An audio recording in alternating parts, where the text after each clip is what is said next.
All right, how about this? Happy birthday, Las Vegas. The city is celebrating 115 years today, and to mark the milestone, a new documentary was going to air tonight on the county's social media pages. It is called The City of Las Vegas, The Early Years. And 13 Action News anchor Jackie Kostick sat down with longtime Vegas broadcaster and historian Bob Stoddall for a look back at our city's first 115 years.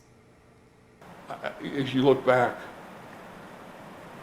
I'm trying to think when it was an exciting time in Las Vegas. Bob Stoddall has spent much of his life here. He says to understand Las Vegas, you can split its history in two. The first half is everything before the late 1930s. And the next half is everything from the late 1930s up till now.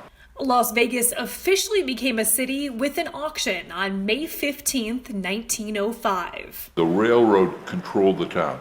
Las Vegas is really a railroad town. It's not a cowboys and Indian town as we portrayed it, we being the community.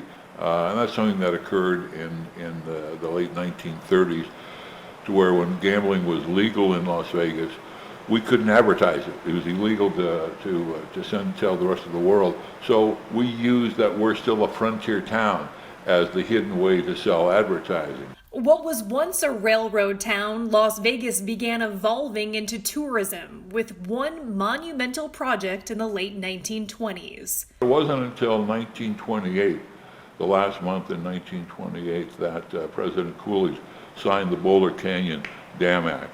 And the next year, 1929, was a completely different year for this community. Thousands of people came to Las Vegas, entrepreneurs, scam artists, people looking for jobs, just flooded into our community, and the excitement began. Stoddall says with the dam, the community realized its potential as a tourist attraction. Hotels were built, gambling was legalized, and the weather was great. It was also in the late 1930s that the first real mob came into Vegas, with ties to Southern California and New York City.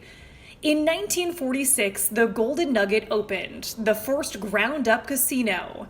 At the time, hotels began dotting the Los Angeles highway, and just to the east, there was a string of small nightclubs, burlesque, and strip clubs. I think it was about 47 or 48, there was a big publicity effort. What should we call this piece of highway that's outside the city limits?